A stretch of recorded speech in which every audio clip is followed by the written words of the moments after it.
Have you ever thought about starting your own podcast? When I was trying to get this podcast off the ground, I had a lot of questions. How do I record an episode? How do I get my show into all the apps people like to listen to?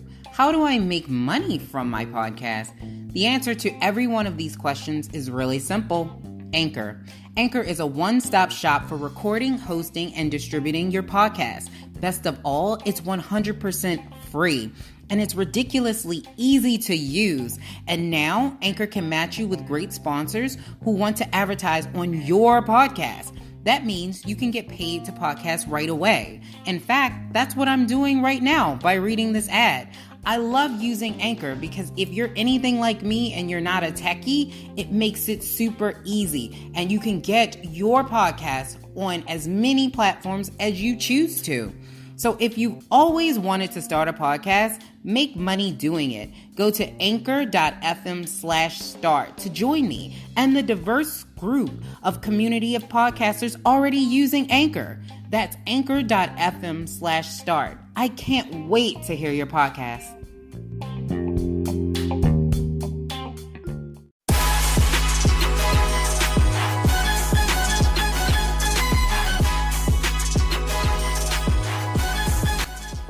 Hey everybody, welcome back to another episode of Millennials Anonymous podcast. It is your girl Lyfe Winnie here. Yeah, my name is Lyfe and I'm a millennial, so let's get this party started right and quickly. But before I can do that, I have to give a big shout out to Brunching, and I want to give a big shout out to all of the guests that we had on last week. We had on 3 guests, so we were jam-packed with people. First off, I want to give a big round of applause and shout out to DJ Young Music for stopping through. If you have not had a chance, go check out his music and his DJ work and his nonprofit and all the things that he's doing there. So I want to give a big shout out to him. He has like 100,000 followers on Facebook, Instagram, TikTok, Twitter, all them places, and he came on our little platform, and so I appreciate him. I know when you get a little bit of like a following, it's a big thing for you. It's more benefit for the other platform than it is for you. So I want to give a big shout out to his management and to him for coming on to the platform, and WRDR for making this happen as well. So big shout out to him. We had a really interesting conversation about young music versus old music and him getting into the DJ game and all the things he was exposed to at a very early age. So if you haven't had a chance to do that, go find it on Spotify, iTunes, all of the major podcasting platforms so you can listen to it. And you can even find it on Facebook if you want to watch it. So you can do that. And I want to give a big shout out to the XTY show for coming on. And they're going to be having an upcoming event, which is the Biggie Brunching with Biggie, where they're playing like all Biggie music. So if you're in the Baltimore area, reach out to the XTY show on Facebook or Instagram so that they can give you some more information on buying the tickets and everything. So it should be a lot of fun. You would think Brunching would be doing brunches, but we have not done that. But anyway, give a big shout out to them, and they're coming to Charm City Direct TV, which is shout out to the man E Digga, who was not on this past episode. So E Digga was in New York, concrete jungle where dreams are made of. So he brought in, I know I can't sing, but I always do. So if you don't like it, you don't like it. But whatever. And Genesis Days was on, so I want to give a big shout out to her. She was a co-host. She filled in for Mr. E Digga. I bogged her down with interview on top of interview, topic on top of topic. I had never even met her, so she came in like a queen that she is, and she held it down. So I just want to give a big shout out to her for coming onto the platform, and she's always welcome to come back. Also follow her music because she's also a singer. She's an amazing singer, so if you ain't like my singing, you will like her singing. She's really, really good. And I also want to give a big shout out to Brunching because Paula Campbell, Baltimore's first lady, will be on this upcoming Friday. So we're going to have a super dope time talking to her and all the things that she was able to do and pioneer in this R&B game and all of that. So definitely tune in to Brunching if you haven't had a chance. Like and subscribe and follow on Millennials Anonymous podcast so you can always know when Brunching is, or follow Brunching podcast specifically on all the major podcasting platforms. Yes. And download a WRDR app or WPIR FM 98.4 app so you can listen to Brunching as well. So let me move on to the top trending top 10 trending topics of the week. I always mess it up because it's a tongue twister. I want you to try it and you tell me. You say that 10 times fast. Let's go to the top 10 trending topics of the week. So, Mike Tyson, Iron Mike, we ain't heard from him in a while. Yeah, Iron Mike, yeah. Let me stop before he come and he could really whoop everybody's ass like I said last week. I'm Mike Tyson. I guess I did change because I'm not assailing you. Iron Mike is actually paying. He's willing to pay $10 million to the highest bidder of anybody who will marry his daughter, who is his oldest. I think it's his eldest daughter. She's I think in her late 20s, I think she's in her late 20s. And so I don't know what you're doing, Mike. Come on now. That is so embarrassing as a daughter to have you out here bidding her off. Can and will be much crazier.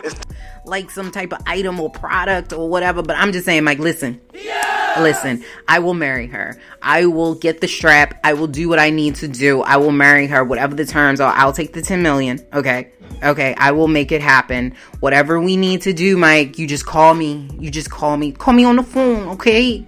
You just call me. You call me. I'm too sophisticated to do that.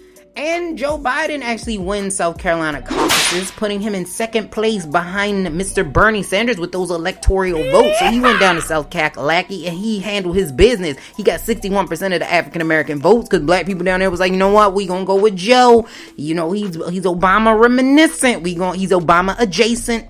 So we gonna go with him. And so they did pick him. Tom Steyer also say, hey, no, buddy, no, I can't be doing this. You know, I don't foresee, no, he got 11% of the vote. He said, I don't foresee a path to the presidency. And I'm like, I'm glad you saw it, Tom, because we didn't see it either. And Vanessa Bryant is now suing the helicopter company for wrongful death, including the pilot, Ara Zabanian. So they're saying that they should not have been flying in those weather conditions and it was unsafe and I guess negligent in order to do so.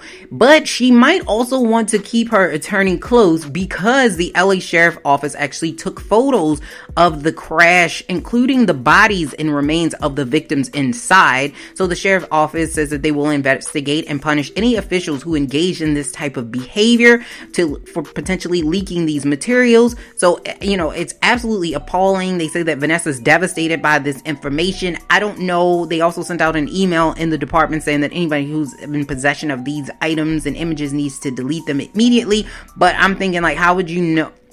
Never mind. Anyway, it's absolutely appalling to think that people automatic first thought was, I can make money off of this. Like, it's just appalling to me. And Waka Flocka Flame is saying that he was a whack rapper. Yeah, he says, you know, people liked him because he was real, but he was just whack. And, you know, he was a whack rapper. But he says that he's a better businessman and he prefers to be a businessman and he's looking to be a billionaire one day. So, I mean, you can't knock the whackness because the whackness got you your money to be able to start the business. Because without the whack rapping, you wouldn't be where you are.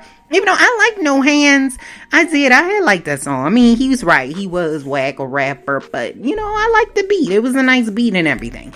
And Trouble in Paradise. Chuck D is issuing an ultimatum to Flavor Flav as they're scheduled to perform at Bernie Sanders' rally in Los Angeles. But Flavor Flav doesn't want to appear. He says, you know, maybe he's not feeling the burn. I don't really know. But Chuck has responded and saying that Flavor chooses to dance for his money and not to do benevolent work like this. He says that in a statement to Hip Hop DX, he has a year to get his act together. He says he has a year to get his act together and get himself straight or he's out. And Chuck's attorney then went on to say that from a legal standpoint, Chuck could perform as Public Enemy if he ever wanted to, as he's the sole owner of the Public Enemy trademark, which was on Hip Hop DX. So I don't know what you're doing, Flavor Flav, because you ain't really been doing enough. I mean, you could bring back Flavor of Love because I think people will watch it because people love a train wreck. But, you know, still, y'all was known for, you know, fight the power. So I'm like, come on, fight the power. Come on over here, Flavor Flav with us. And the coronavirus is spreading here in the U.S. We are now up to 71 reported cases and 1 death was reported in Washington State. And a nursing home in Washington State is reporting an outbreak over there between the patients and the staff. So I don't even be knowing. You gotta wash your hands, be clean, make sure you coughing and sneezing in your elbow and everything, because Listen, it's getting out of hand. And a poll revealed, listen, Americans, I'm gonna need us to not be known as the stupid people, okay? Because a poll has revealed that Americans are not drinking Corona beer, okay? The beer. Because they believe this is how they can get the virus. Now, listen, Americans. What's the matter with you? First of all, the virus, the coronavirus, it actually originated in Wuhan, China. Corona is made and is a Mexican beer, okay? Mexico, okay? They not even near each other, okay? That's one. Two, how would the beer give you the virus? If I'm just trying to understand how you would get it from the beer. Like, listen, Americans, we gotta get it together. Y'all out here asking for, I want that Corona. You gotta give me that Budweiser because I don't want to get that virus. Stop it. And we also need to stop the racism and stuff, because listen, like I said last week, take this virus seriously, but don't panic, but take it seriously, but do not do that. Like, the Uber drivers and people don't want to be around people with Asian names or look Asian, but it could be a white person or black person that has the virus. So, you don't want to be fucking around being racist and then you get somebody in your Uber because their last name is Zombowski or some shit like that, and then they end up giving you the virus. You know what I mean? You don't even be doing that stupidity. Just be cleanly, be clean, stay away from large crowds, whatever, and it'll be alright. Just saying. And rumors are swirling that Kylie is back with her ex Travis Scott. I don't know if this is true or not. Travis got some new music, so who knows? Maybe it is, maybe it's not. And Sky Jackson is feuding with Bad Baby over what appears to be comments that Sky said about a guy, which started this ratchet ruckus on Instagram. Bad Baby went on this rant again, and then Sky's mother jumped into the comments, and then Bad Baby mama jumped into it. I was like, this is too much ratchetness.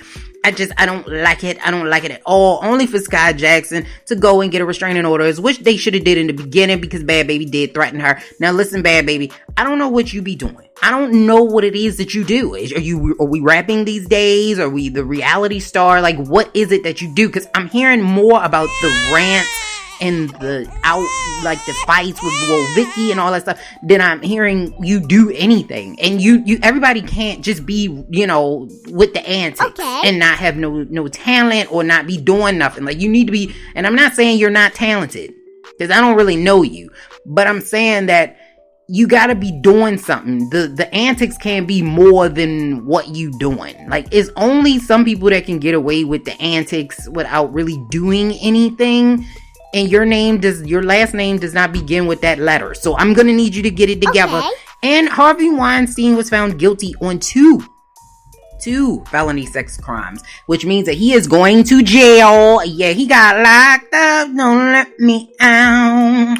He ain't going to be in jail like this. The guy's like, toss my salad? Well, what's that? God, well, having your salad tossed means having your asshole eaten out with jelly or syrup. I prefer syrup. Because he got locked up. Okay, so he going to jail. Yeah, boy, bye. He's getting locked up. Oprah is now trending again, and she had to turn off her Instagram comments. Yeah, people was going in like, hey, Oprah, listen, baby.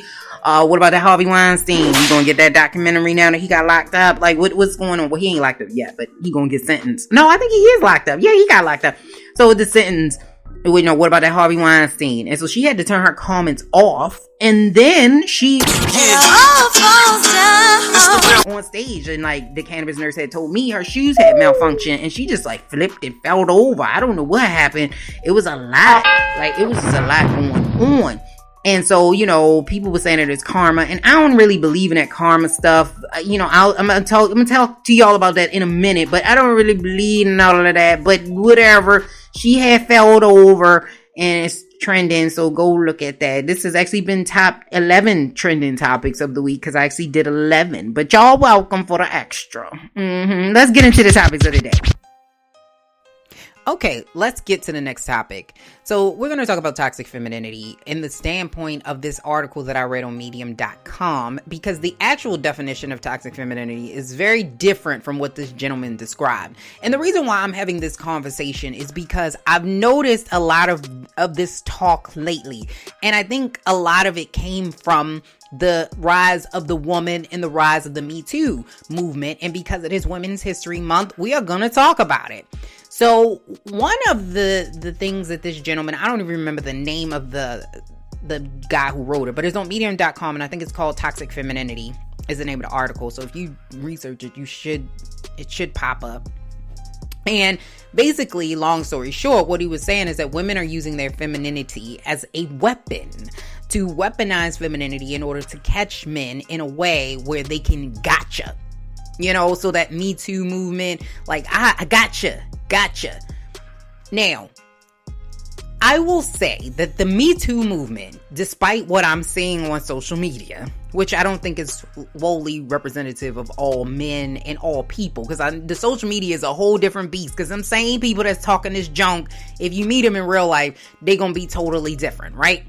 But what I'm saying is, the Me Too movement is not a bad thing. If you think the Me Too movement is a bad thing, I think you need to readjust and reevaluate your thought process, especially if you are a person that appreciates the Black Lives Matter movement, right? So you have some people that don't like that movement because they say that the movement is dangerous. But then you have some people that understand exactly what the movement is. Like, it's not that I'm saying that white people don't matter. I'm saying that don't forget black people, because we tend to get forgotten when it comes to lives actually mattering. You've never had to explain why your life mattered ever as a white person. You never had to do that. But as us black people, we had to explain that. And so when I'm looking at people kind of like going in on women and kind of like bashing women about speaking out, I'm like, come on, dude, this is not, why are we doing this? Because it's nothing wrong with having a voice. And yeah, some people that got swept up in that Me Too movement were using it for clout. They were using it for the wrong reasons. That's every movement. In every movement, there's bad people, there's good people, and there's bad people. But in this particular movement, I think overall, there are more good people than bad people. The issue with the Me Too movement is not Me Too. It's the cancel culture that actually seeped into it that messed up the Me Too movement. So the gentleman that did get swept into it that shouldn't have been, because there were a couple people who did get swept up in it that shouldn't have been in the Me Too movement, they got canceled because of the cancel culture. It wasn't necessarily the women speaking out and having a voice that caused that issue. Because if a man is doing something against a woman that he should not be doing, we need to call him on it. And there's no excuse for his behavior. In this particular article, the guy pretty much said women need to give men grace because they know how men are. Men are just going to be men, and women know that. And so then they use their, I guess, your body and the way that you look. You wear the tight, revealing clothing. And then I guess you're kind of like enticing men, but then you don't want them to say nothing to you because then you'll get them in trouble. And coming from a woman, and I've experienced being in the workplace and having people say stuff to me that was inappropriate. I didn't go run to HR. No. I didn't do that because at the type of person I am, I didn't feel threatened by it. I did not like it, but I didn't feel threatened by it. And so saying something to the person, in some cases, not in all, in some cases, rectified it. And in some cases, I didn't say anything at all. I just kind of oh, well, I just won't say anything. This was my manager that said it, and I don't want to upset him, and I need this job, and so I'm not going to say anything. That's happened to me. Like, I've had somebody say, the only reason why we hired you because you're I was in academia for a blip, and we hired you because we have a lot of male-facing roles, and we thought having a cute young girl in here would get more male students, or the students won't listen to you. The only reason why the students will listen to you, is what he said, is because you're cute. Or just comments in general about your appearance. Oh, you look, that skirt is hot, you look sexy in that skirt. Just stuff like that happens all the time. And yeah, I know it can be a little tricky to figure out Okay, what is sexual harassment? Well, no, I take that back. It's actually not tricky to figure out what sexual harassment, but if we want to pretend like it's tricky and you don't know what it is, you know that if you're doing something and saying something to somebody and they find it inappropriate, because there's a way to say, I like that skirt. So you don't compliment on the person's body, you compliment on the item. So instead of saying, you know, if you would have just said that skirt is hot, or maybe not hot, I don't like that. That skirt is nice. I like that skirt. That skirt is amazing. I would have not have had a problem with that. But to say you look hot in that skirt, or you look sexy in that skirt, is problematic. I don't understand how we don't disconnect the two and how that's such a problem for people. I'm like, look.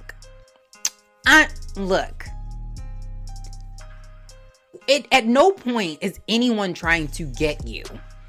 Being in the Metoo movement, and I'm not in the Metoo movement, but somebody who's had bad things like that happen to them, there's no benefit in this for them. If anything, they get shitted on in social media, in real life. People don't believe them. They after the money. They trying to clout chase. There's really no benefit in this for them at all. In a lot of cases, there are no lawsuits. So, you know, what is the benefit of this? So I know sometimes they say, oh, it's just about the money. Is it? Is the benefit of this outweighing the monetary value? In most cases, no. And this happens to people and women every single day. So if you're a man and you like, I don't believe this is happening, I don't like, you know, that's Hollywood. That's different. I guarantee you, ask somebody you know. Ask them. And I bet you a woman can tell you, even women that you wouldn't even have thought, ask them, have you ever experienced something, a guy saying something that you found highly inappropriate? And I bet you they'll tell you yes. Because I know so many women that have had stuff like that happen. And that was just one job I mentioned. That's not all the jobs. That was just one job. You know, so, you know, having people, managers, take you out to lunch or dinner and like stuff like that to try to kind of get you, and it gets to a point where women, we have to deal with this stuff all the time. So when I see men, especially, and he was a black guy too, and when I see men, especially black men, saying stuff like that and kind of like shitting on black women, saying like we trying to get them and this gotcha, and it just upsets me. I'm like, you got to do some more digging in your soul to figure out, okay, why is this happening, right? Not just you're out to get it. And to say I'm using my body as a weapon against you because you can't control yourself is problematic to me. And I'm like, listen, we have too many people that don't take ownership for the things that they do, because I can't make you do anything unless I got a gun to your head. Then you know what I'm saying? If I got a gun to your head and now you fear your life or something like that, okay. Or if I got something like holding somebody ransom and I'm getting you, coercing you to do it because I'm using that, that's something different. But I'm talking about in like real life, where if just because I have on something that I felt good in when I wore it, and you find me attractive in it, I can't make you say something inappropriate. I can't make you smack me on the behind. That's something you chose to do. That's not my femininity coming after you as a weapon. That's your immaturity, you know, getting in the way of you being a real man. Because real men don't do stuff like that. And real men don't get upset because the bad men that do stuff like that get called out on, because you're afraid that you're going to get caught up in this, oh, you can't do that no more. No, you shouldn't have been doing it in the first place. Those are the types of things that I just don't understand for the life of me. I don't understand that for the life of me. You got to explain that to me. Somebody explain it to me. Please send me a message. If you are a dude and you are like not feeling the Me Too movement in the way that it is, tell me why. What is the issue with women standing up for themselves and asking for men to be able to be civil even if they find the woman attractive? There's nothing wrong with hitting on a woman, because really some of the differences in between sexual harassment at work is whether or not the woman welcomes the advances. Because if you ask a woman out on a date at your job, it could be seen as sexual harassment. But if she wants you to ask her out on a date and she accepts it, then it is no longer sexual harassment. So there are some nuances to it. But to say, a lot of men to say, I don't know what to do anymore. Can I hug you? Can I not hug you? I think you're a little dramatic. You're being a little dramatic. Like I said, some of the nuances, yeah. Okay? Because you might not, just because you find somebody cute at your job and you want to say, I want to take her out to lunch, but I don't know if she's going to call HR on me. I get that frustration, but there is a way to go about it without it seeming creepy. You could just ask and say, hey, you doing anything for lunch? That's okay, and she would have the option to say no. But, just sending random dick pics at work and, saying all these, you looking good today and all of this stuff. Don't do that. You can say, that dress is amazing. Compliment on the item and not the person in the item, and therefore you will be more protected against saying something that could get you in trouble. So if you say, that dress is amazing, I know you like the dress, okay? I get that. But now I know that you're not being creepy and saying, oh, you look sexy in that dress. Now I know where your mindset is. Like, are you looking at me in this dress, or are you looking at me in this dress? Like, I don't want to know that I might have came across your mind at some point when you laying down at night. That's creepy. Don't do that. But you can certainly still ask. I think there's still room for that. And I think that's where chivalry needs to come back, because if we still had chivalry, we wouldn't be worrying about this, where men and women are cordial to each other. And I agree that sometimes women and men, we get into a place where we don't communicate. And I think that's where we kind of got caught up, where some people are like, I don't know what to do with this movement and I don't like it. And I think it's because the communication broke down. So we're going to open up that dialogue to tell you, we still need you. We still want you, men. But you gotta treat us with respect and care, because in the past you didn't have to, and that was the difference. Now we are respecting that you treat us with respect and care. That's all we saying. We still love you and we still need you in our lives and everything. Alright, so the next thing we're going to talk about is, Cosmopolitan. And the Cosmopolitan, that magazine is still out. I remember I used to get these magazines all the time back when people actually read magazines and not just online, like back in the early 2000s, like 2004. 2003, 2004, when I was like a teenager. And I used to get them all the time because I was like obsessed with like anything sexual. So that's why I would always get these magazines, because I thought that they were going to teach me the world of what I needed to know, which was false.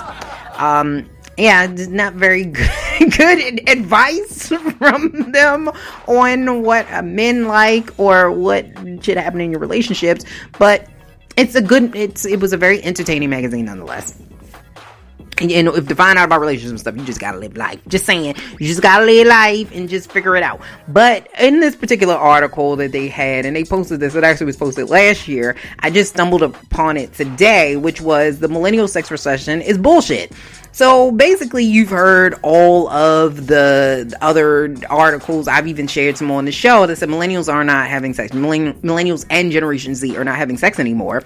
And this particular article says that that's completely untrue. And they were saying, like, they quoted some stats, like 68% of millennials saying we're not in a sex recession, and that they were looking at numbers in, I guess, the sex partners of different cohorts, working cohorts. So I guess people between 1989 to 1994, 18 to 29 year olds were having an estimated 81.29 having sex 81.29 times a year. I don't know how you have a half of a sex, but whatever. We're just going to do 81% or 81 times a year they were having sex. And now they were saying that millennials are at 78%, which is just 2% fewer sexual encounters than everyone else. So they were saying that it's kind of bullcrap, but and they said 62% of millennials and Generation Z believes their friends are having plenty of sex too, and 92% of them think quality is more important than quantity when it comes to having sex. Now, when I was reading this article, one of the things I was reading is this a brag? Like, I felt like it was like a brag thing. Like, we're having sex too, and our sex is more quality, and I'm like, listen, I am a millennial, right? I don't give a fuck. Like, I wish that we would stop this. Who cares? If you're personally having all the sex you want to have, why you care, right? Why do you care? I'm just saying. I don't know why, but I think that unlike this article, I think that we need to emphasize the fact that, because they did mention some things, like they didn't mention things about Metoo, and that impacted some things, and just like the changes of times and what millennials actually considered sex versus our parents and grandparents. So we may not consider, oral sex actual sex, whereas our parents may have. So, you don't be knowing.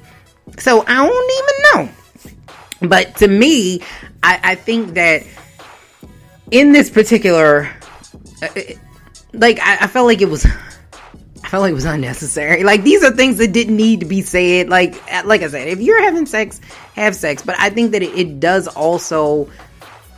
doesn't take into account that things have changed. So we are consuming way more pornographic images than any other generation, and it's simply because we have the technology to do so. It doesn't mean that our parents wouldn't have, because they was buying them Playboy magazines and everything, our fathers and stuff like that. They was looking at that back then. And I'm pretty sure a lot of them had stacks on stacks on stacks on racks on racks on racks. You know what I mean? I know that they probably did, but I think the amount and the videos and that they had and the cassettes, I think the difference is that we have it on our phone. So you can see this anywhere. We have the internet in our office, and it's not this grainy kind of like scrambled porn that's out there. Like, you could see it, and it's like, so, and we've taken, I think, porn to the next level, because now we got genres. Back then, I think they had bush versus no bush. Like, that's pretty much what they had. But now we got genres of porn. Like, you can have the BBW porn. You can have robot porn. You can have tree porn. You can, it's just like, it goes on and on and on. You can have foot porn. Like, it goes on and on to the break of dawn. And I think these are the types of things that it does change sexual behaviors and patterns, because now I can see this everywhere. So you may not need a person all the time, because if you see these images, you probably like, let me go ahead in this. If you at work, that's kind of inappropriate, but you never know. Some people might say, hey, let me head in this bathroom real quick and top me off. I got to top it off real quick so I can go on back to work. I don't really want to think about that, because, I'm not shaking anybody's hand anymore anyway. So, fist bumps for everyone. But it could happen, because we have this level and access of these pornographic images. Even United Airlines had to ban porn watching in the plane. Like, we've gotten to a point where we have a level of technology that our parents didn't have, and we have to acknowledge the fact that is going to change our behavior. Same thing with Tinder, and all of the other sites and apps that we have to get and meet people. So naturally, our interactions are going to be more superficial. Ooh. A lot of it's going to be done not face to face. So therefore, we are going to have less sexual interactions with one another. And because we do work a lot, because you're going to that's how it is. Because just like I said, it changed the demographic and the dynamic. So now women are just not sitting home barefoot and pregnant. We out here doing the damn thing. So I'm not mad at the fact that we're having less, or they claim that we're having less sex. I'm not mad at that. Like, and we're more aware of the diseases. We got some new diseases that they ain't even have back then. You know what I mean? Like, we got some different things that we got to worry about. So I'm not mad at it. Like, I felt like this article, like, she was mad at the fact that they were saying that. I'm like, listen, well, I'm married, so, you know, that's a whole nother can. We'll talk about that one day. But I'm married, so it changes the dynamic anyway. Like, I'm not out here busting everybody down. Like, I'm not getting a body count. You know what I mean? So I guess I can't necessarily speak to it to the levels of a single millennial because they out here in these streets. But just from talking to people and seeing what I'm seeing, the interactions are much different. Like, much different. And I'm not mad at it. I think you should be more selective with the people that you're sleeping with. I think you should be more protective of your body and all of those types of things. And not to mention the Me Too stuff. So now we have the consent. So now you got to get full consent before, you know, you can go on, which is amazing, which they ain't had back then. You know what I mean? So I'm not mad at it. Hey, if you mad at this, it must be because you ain't having sex and you want people to know that you out here being Tatiana. Like, listen, I ain't mad at it. It's too many like I said, it's too many diseases out here to be bragging about how many sex partners you had in 2020. Like, you know what I mean? Like, I don't even look at that in the same way no more. Like, to me, if I had 1,000 sexual partners, I'm like, ew. Like, I gotta imagine how many diseases you had. Like, I just, no, you can't sit. No, I know you probably got the corona. No. So I'm like, I don't want you over here. That's nasty. Ew. So to me, that's just me, and I'm not even a prude. Like, but I don't think the more sexual partners you have, it adds to the value of your life. Like, oh, you're so much more valued now that you are a sexual connoisseur. I'm like, you know, go out and experience, have some fun here and there, protect yourself, of course, and get tested. But you don't need to be busting everybody down. And if you ain't busting everybody down, ain't nothing wrong with that. If you in the room playing the video games, playing with yourself, you do you, man. Ain't nobody can knock that from you, man. Okay? And I'm not saying just because you play, because, you know, we in the woke culture. I'm not saying just because you play video games, you not having sex. I'm not saying that. I was just mentioning a particular scenario. Whatever you wanna call it. For all my people out there that be on the computer typing with one hand, because you got on the Instagram with the phone in one hand and your hand somewhere else. Maybe it's in your pocket. I don't know. I'm not knocking y'all. Do you. Whatever satisfies you. I think we're better introspected with one another. That we don't need the bull crap in order to get our thing going. You know what I mean? To get that little bing. You know, we don't need the extra because we got other ways. So we ain't out here getting all these, like y'all had back with our parents, y'all had to clap and all that. So we ain't out here trying to get all of that. You know what I mean? We don't want to be burning and yearning.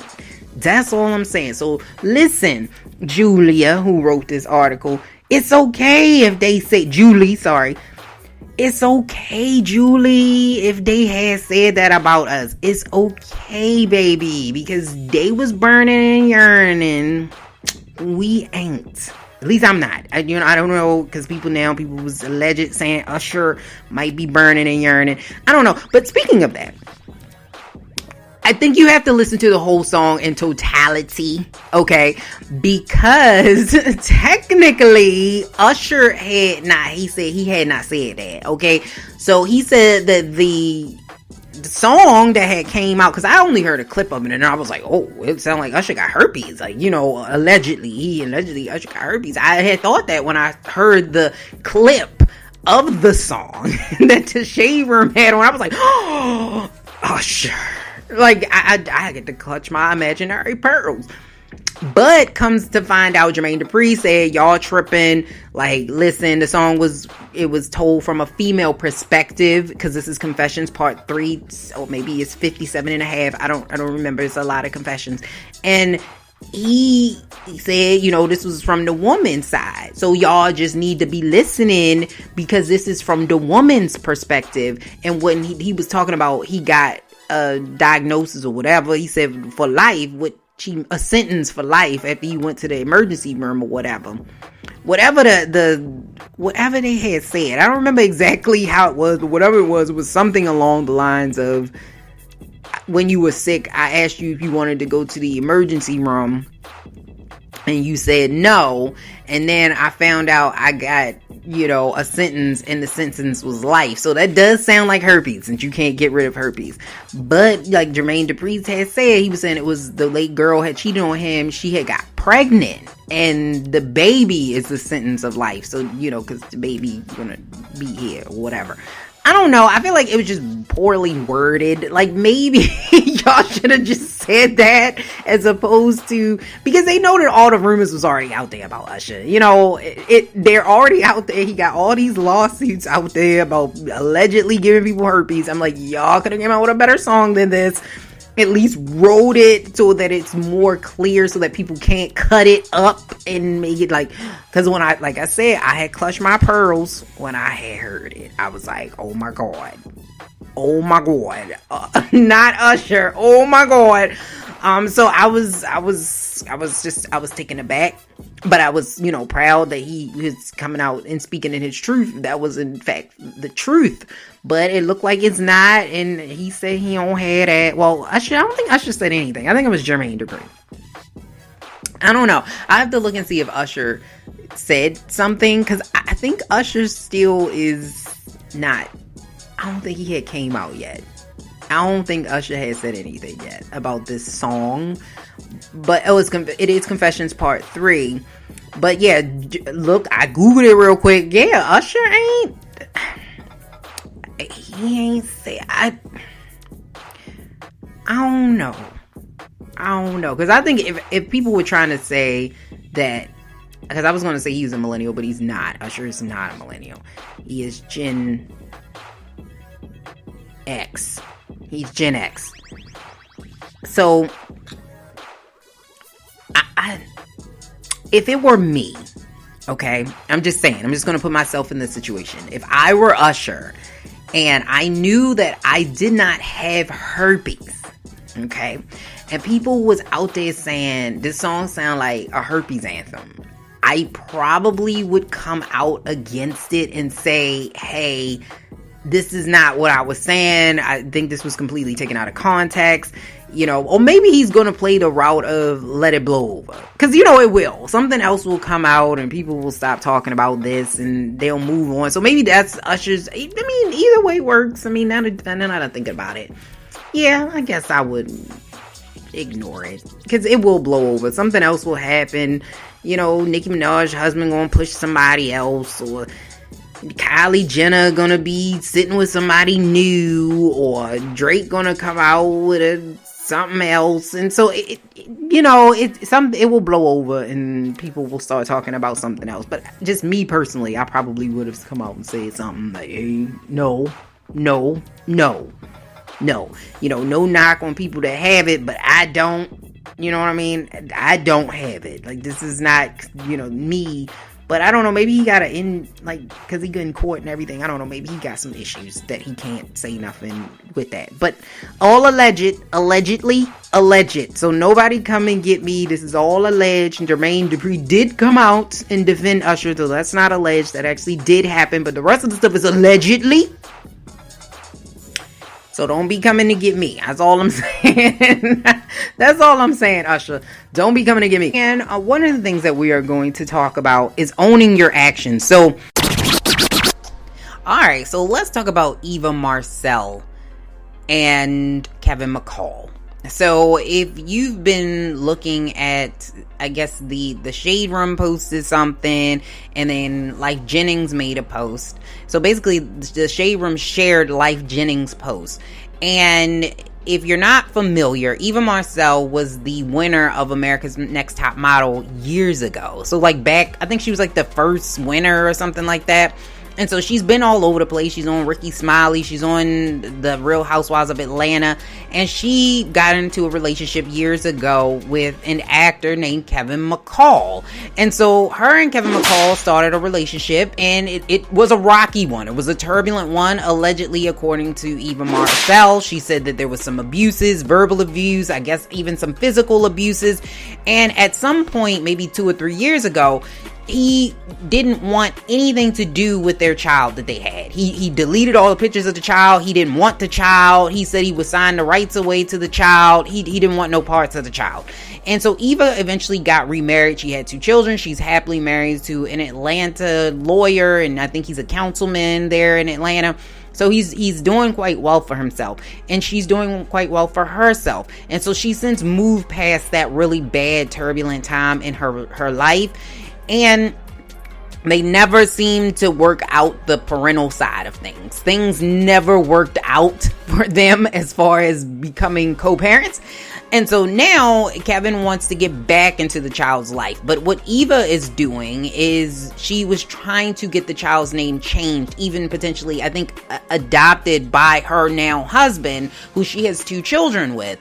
And so this has caused an issue with Lyfe Jennings, who I don't know if he's a friend of Kevin McCall, because other than that, I'm like, listen, Lyfe, we ain't seen you since about 2000. Like, I don't know where you been at, but we ain't seen you since about 2006. I think that's the last time we had seen him. So I'm like, for you to just come out of retirement just to make some comments about Eva Marcel, I'm like, I don't know, baby. Is this your friend? Like, is this your little friend? Like, I don't know. Like, I'm trying to figure out where's the connection.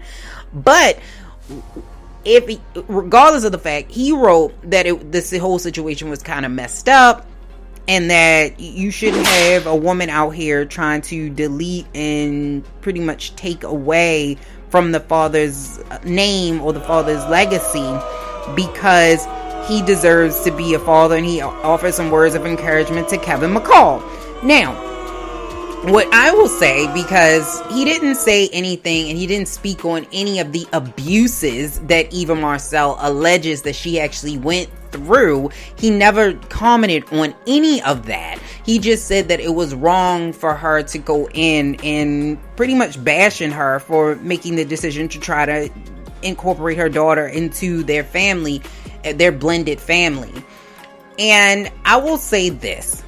I don't think it's anything wrong with a parent changing the last name of a child if that parent, the other parent, does not want to be involved. So if there's a mom out there, a single mom, or a mom who got remarried, who's out there and she has a child and she's in a new relationship, and that child's father does not want that said child, I don't think it's anything wrong with a father who does want to be in that child's life and is in that child's life to come in and adopt that child. I don't have a problem with that.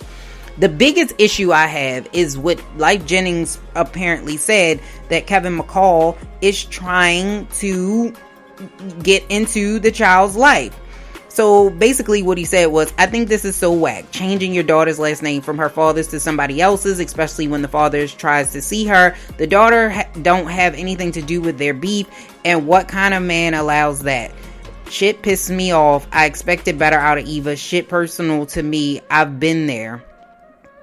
And so, you know, people came back at him, and, you know, he was like, I said what I said. And he also had another post that said, and I meant it.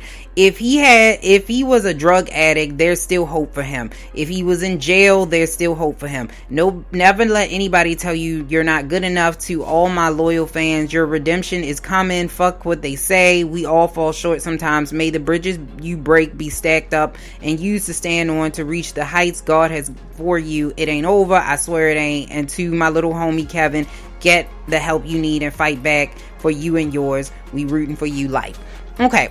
I get it. I get that he's trying to be really inspirational. I got that. But my issue is that Kevin clearly said that he did not want this child at some point, right? So if he just has changed his mind, if he's on drugs or whatever, and he's since changed his mind and he's working towards being better, so he's going to counseling, he's in, Drug Anonymous, in NA or AA or whatever drugs he's on, and he's working to better himself, then that's a problem. No, a woman should not be taking out her anger with the father on the child, because you picked that said father. You picked him. So you can't erase him now that you picked him and this is your child's father because you don't like him. But if she feels that the child is somehow going to be endangered by him or threatened by him, I can see why she wouldn't want her child to see him. However, to erase him, I think is a lot. Me, I had a similar situation growing up. I didn't really know my dad. He wasn't really in my life. But my mom never changed the name. They had a similar, very turbulent relationship with abuses and alleges and all of these types of things. So, and he really didn't look for me, and wasn't in my life. He didn't really put up a big effort to be in my life. I never wanted to change my name, but I could see why somebody would. But I think this should be left up to the child to make that decision, because to carry somebody's legacy is a big deal. That is an honor to have somebody carry your legacy on you. And I think a lot of men and women don't understand that. To give and be wanting your child to pass it down, you got to earn that. It shouldn't just be given. You need to earn it. And I don't think that he's done that yet. Now, what I am saying is that if he is trying to better himself, I agree with Lyfe Jennings in the sense that if he is trying to better himself, she should not do or erase him and his legacy out of the child's life, because even if she doesn't like him, he is still that child's father. He will always be that child's father. This is playing out on Real Housewives. This is playing out on Instagram. The child is going to see it, that he's definitely her father, and that her father, the guy that's in her household, is not her father. And so at some point, she may have some questions or conversations she may want to have with her biological father, like, hey, yo, what's up with you? How could you do something like that to my mother? How could you do something like that to me? But you have to allow that child and that man to have those conversations if it is safe to do so. Like I said, if he got some issues we don't know about, because I think Eva probably kept some of that stuff under wraps just so she doesn't look silly. Because I'm sure there was a lot of stuff going on for Eva to do that. I think that it probably is some more abuses and alleges that actually probably happened than is being said out loud. So that is for them. And so I don't think Lyfe Jennings should have gotten involved in that. I think he should have kept his mouth shut. Because now that I read that, I don't think he really knows Kevin like that. I think it's just personal to him because he had somebody take the child out of his life. And I hear a lot of men say that.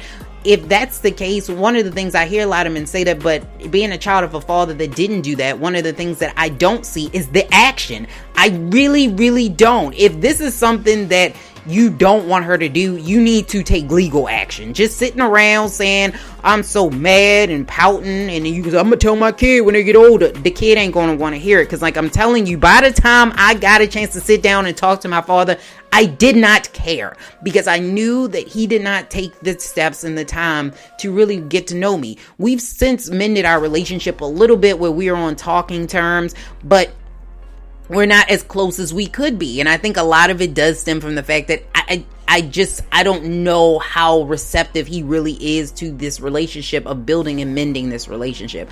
I just don't know. And so if you are that parent that you feel like somebody's stripping your child away, whether you're a mother or a father, you need to fight for that said child so that I can see. I don't want you to just say, oh man, like I need you to really show me that you really care. So if Kevin McCall really cares about this kid, he needs to go to court and fight for the child to show why he deserves to still be in this child's life, why he deserves to see this child, why this child's name shouldn't be changed, why this child should not be adopted by that stepfather, even though he said he didn't want her. All of these things need to be done, and they need to be hashed out in a legal setting, or at least with a mediator, so that things are as level as possible. Now, I know a lot of men are going to come at me and say, man, the court system ain't fair. It's for the woman. Maybe so in some cases, but not all, because I know some cases where some dads got the kids and the moms don't. So we're not going to sit there and say that. At least, even if you don't get the kid, you at least can show that I've taken the necessary steps to get you. I did my due diligence in order to make sure that your name wasn't going to be changed and that your mother wasn't going to erase my legacy from you. I want to get to know you. I want you to get to know me, and I want you to know your family. Where are you from? Where do you come from? What kind of things you might get? Like, you need to talk to me. So I agree that you shouldn't involve as two parents. The parents, even if the parents are not on the same accord, I agree with Lyfe Jennings there, that you can't take that out, your kid away from that parent just because you don't like that parent. Because like I said twice already, you pick that parent. Now you might not have known all the ins and outs as you know now, but you picked them. And you probably was with the person a little while before you had that kid, and you seen the bad signs, but yet you stayed. So if you pick that father or you pick that person and the person is not going to cause physical or emotional harm to that child, you can't hold that child from that parent because you know that it will hurt that parent. That is wrong, and you shouldn't do that. You shouldn't be erasing people's legacies out of their child's life because you don't like them. Allow your child to make the decision. I think, like I said, when she turns 15, 16 years old, if she says, hey, mom, I want to be adopted by Mr. So-and-so because I don't know his name, let her change her name. I think at that point, she should be able to do that because she's old enough to say, I don't like my name. I don't want to be connected to him. I don't want to be connected with that family. I want to be free from him. I want to be on my own. Allow the child to make that decision. I think you should allow the child to make that decision. Even if the child goes over with the other parent and the child doesn't like the parent, I believe in my heart of hearts, you should not force that child on that parent or the parent on that child, because the child is only going to resent you later anyway. Like it does not work out well. You should always still try, keep an open dialogue, but no, I agree that if he don't want the child and he didn't want the child, she should be able to change the child's name. If he wants to be in the child's life, let him. It's been the top 10. No, it hasn't. I was about to say this has been the top 10 trending topics. It has not been the top 10 trending topics since we did that in the beginning. This has been another episode of Millennials Anonymous podcast. So I want to let you guys know to tune into Brunching, which will be coming on this upcoming Friday with Paula Campbell. So if you have not had a chance to do that, you need to check that out. And we are going to be having a sexpert on the 13th. So I'll give you some more details on that. So you want to stay tuned in. So if you want to hear about sex, we're going to be talking about sex. We're also going to be talking to some male strippers as well. Just to kind of, because a lot of people talk to female strippers, but nobody talks to male strippers. So I want to talk to a male stripper to find out how does one decide, hey, this is a gift that needs to be seen with the world. Where does that, how do you make the transition? From, high school or college to, you know what? I want everybody to see my gift. I just want to know what that's like. So we're going to have a couple of male strippers on as well, and we're going to be talking to them. And we are going to be having some different guests on that are talking about some really interesting, fun topics as we move on with Millennials Anonymous, some more serious topics. So we're going to have somebody on to talk about finances. We're going to have somebody talking about entrepreneurs and nonprofits and banking. And so we are trying to give you all this information. We are going to give you this information whether you like it or not. And I'm going to try to give it to you in the most fun way possible. I'm just saying. I just want to give it to you in the most entertaining way possible. But if you have a topic that you think we should be talking about, just please let me know. And you can reach out to us on our website, www.millennials.us. I want to give a shout out to WPIR 98.4 FM for rocking with us. So we got so much stuff to talk about, and we have so many things that are coming up, and so many things that we want to get to on this platform. So I just want to let you guys know that if there's something that we are just completely neglecting, like I said, reach out to us on Millennials Anonymous. Also, I need you to like and subscribe to all of our platforms so that you can see the stuff that's happening, because not everything that we do is actually going to be in audio form. So if you're only listening to this on WPIR, or if you're only listening to radio.com or wherever or iHeartRadio, I need you to also like and subscribe to us on social media, and to like and subscribe to us on YouTube. I was losing my mind real quick. YouTube, so that you can see all of the specials and stuff, because we're dropping some specials and stuff, and it's not going to be on audio form. It is just going to be video. So like I said, if you've not seen the Love is Dope episode, I need you to go out and check that out and watch the Love is Dope episode. The one about Black history is actually going to be combined into Black history and African American women. So it's going to be like women history and Black history kind of like combined together since I was real late. Even though, like I said, Black History is 365 days a year. It just is. But I'm gonna mix it together, especially since over the last couple of days and weeks I've been seeing different things happening. So I was like, I definitely want to make sure I give a shout out to my Black women when I can, because like I said, people don't be doing us right. And I want to make sure that people know that we here, we always be supporting. People always like to bash Black women, but we be here and we be rocking with people. So I just want to make that 100%, 1,000% clear when we are just living in society. So just make sure that you tune in for that one.